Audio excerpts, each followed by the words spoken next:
Okay, and so pardon the road noise. I'm about 80 feet from the highway and there's cars going by all the time. But anyway, here we are outside looking at the car, and as you can see, it's the ECOtec engine. It's 2.4 liter, and I am going to start by taking the airbox off and the flex tubing that goes with it.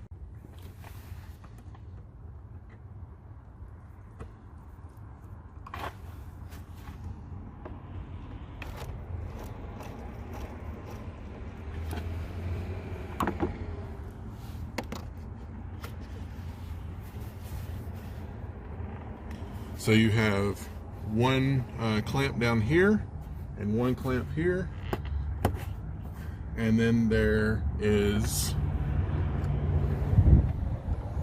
a tube that's on the side right here that you need to take off.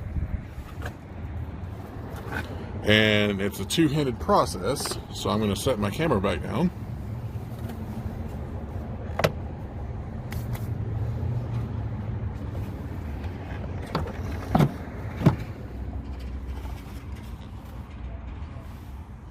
There we go.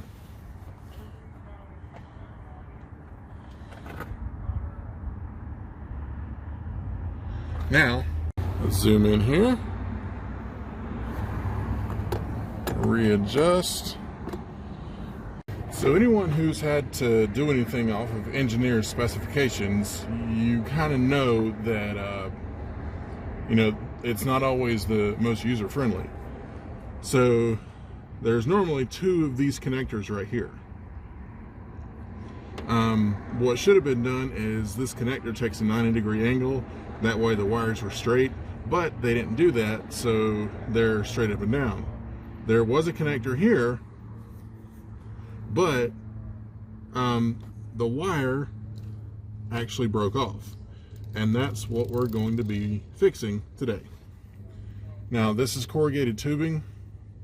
It's actually really good stuff, but it's not long enough for us to do the repair that we need to do, so we're going to kind of discard it, but I have something to replace it.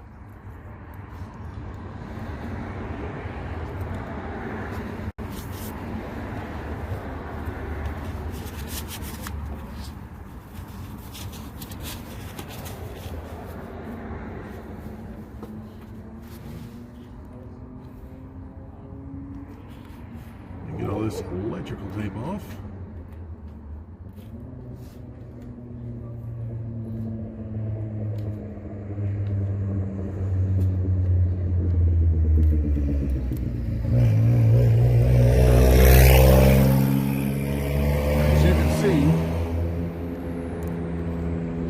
As you can see, there's a whole bunch of dry rotted electrical tape on there.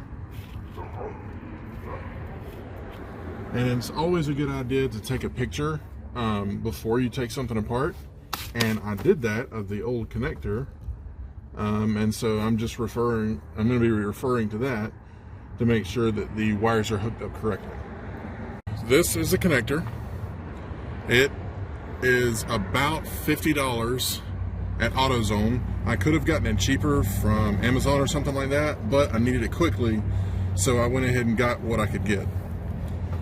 Now, there is a lot of excess length here, so we're going to cut some of that off. You want to leave a little bit excess, and you can coil it up for what's called a service loop, and that way if you have to do this again or something goes wrong, you can cut out of the loop and you still have plenty left. The kit comes with these two butt splices and this. So whenever you're going to use butt splices like this, you want to look, you can see, look really closely in the middle there. Get my camera to focus. There we go. In the middle there, there's basically little holes. That's your middle. That's where your wires are going to meet up in the middle. Sorry, that's where your wires are going to meet up in the middle. And so you want to strip them out, strip the wires out only half the distance from the very end of the metal to the middle.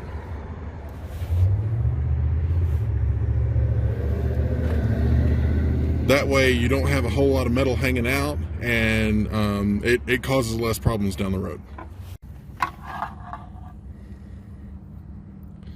So here's the wire stripped out directly to the metal. We're going to do the other one the same way. And just so you guys know, I am using something that basic tool that you can get at Home Depot. These are made by Klein. You don't have to have these because these are a little expensive. I'm an electrician by trade, so I use them in my other work. But I don't want you to completely cheap on your tools, but you don't have to spend like $100, which you can buying a pair of strippers. These were, I think, $20. So, you know, you don't have to have like absolutely best of everything. Now, I'm going to try to crimp this in view of the camera so you guys can see it. It's a little difficult, but I'm going to give it a shot. So, in a situation like this where you have it where you can move it around, take your butt splice, and you have there's a lot of different crimpers like these. You have insulated, excuse me.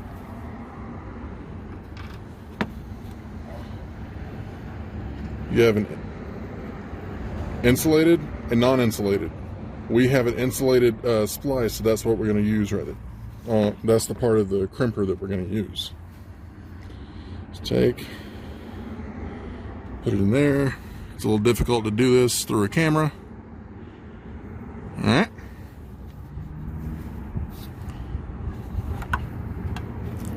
Then take and slide it in there.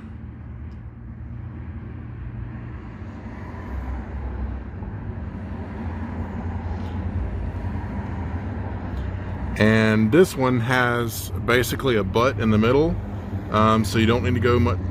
You just move it up to the wall in the middle of the butt splice and squeeze.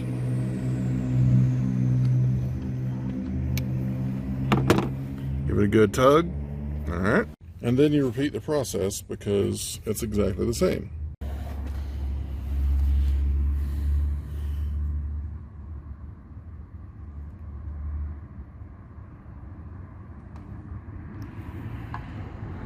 Sometimes one or two little strands will pop out. Try and grab something in there. There we go. So push it as far as it'll go, far as it will go. Yeah. And not try and crimp your other one. Well, push it as far as it'll go. I had to get it where I could actually see it to do it. Push it as far as it'll go and squeeze. There you go. Half of your work is now done. Give it a good tug, make sure it's not going to pull out. Okay. Zoom back in on what we're doing.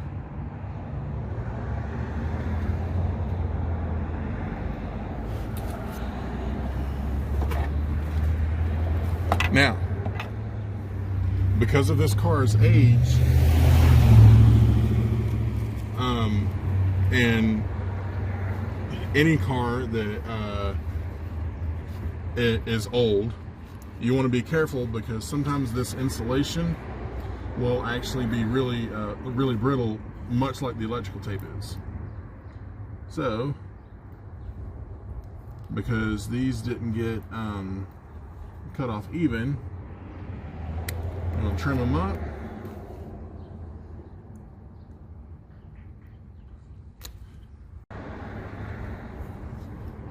And that one looks good.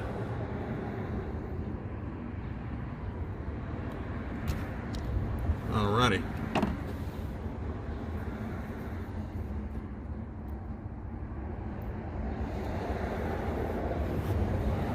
So now, the big question.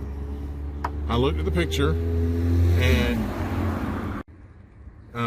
the pink goes over here, and the brown goes over here, but you don't really have any identifying markings. So you want to make sure you remember which one is which, because it's going to go on just like that.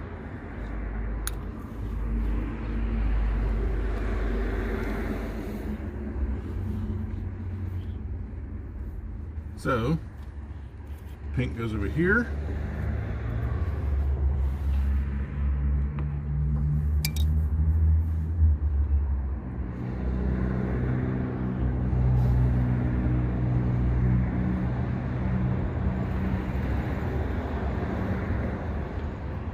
And whenever you push it in, make sure that your strands aren't fraying because as they're hitting the very end of the barrel inside the crimp.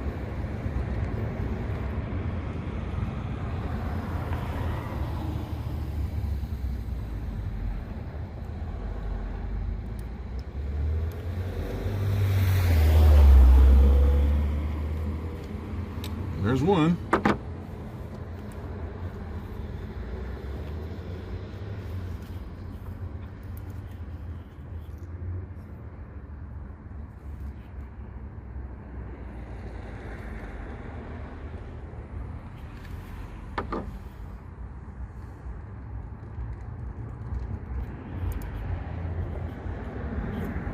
Now there's the other one.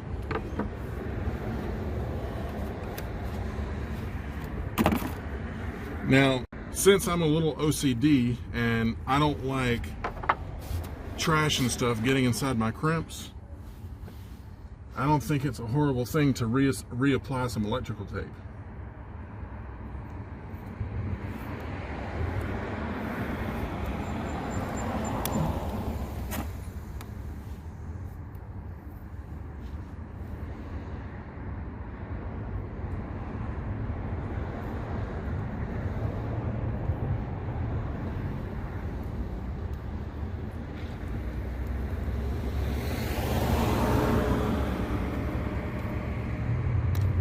Now this is not a moisture barrier, it's a dust barrier, so you don't have to have it perfectly sealed off. And there we go.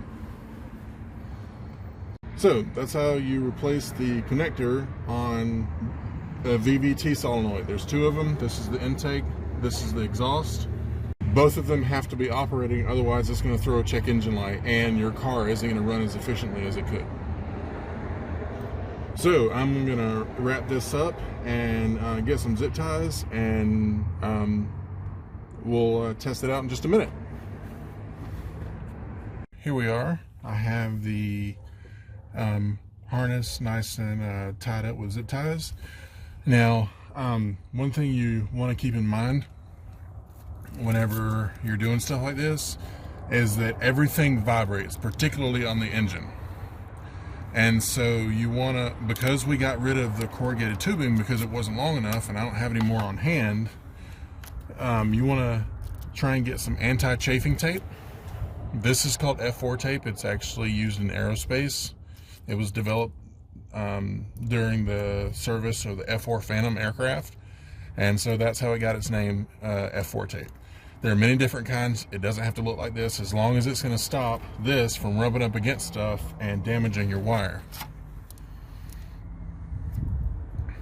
Now, if you happen to be able to find this stuff, it's got a blue or a green stripe in the middle, and that kind of tells you the halfway point, because you want to have it a 50% overlap. Basically, when it overlaps, you want it to look about like that. Try to get it where you can see it. So 50% overlap. It's got a little piece of plastic on the back of it. Just peel that off and start wrapping.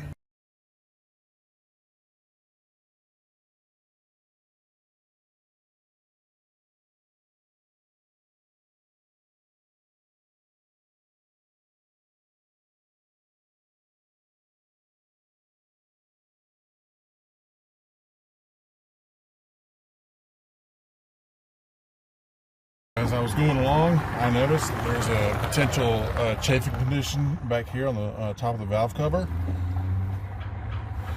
And I wanted to make sure that I mitigated the possibility of it chafing there.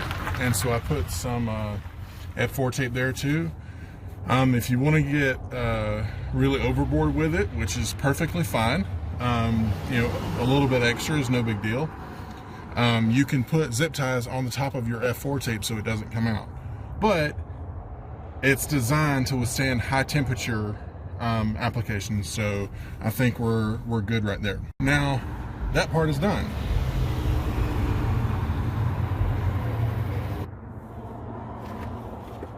So we'll put the air box back on.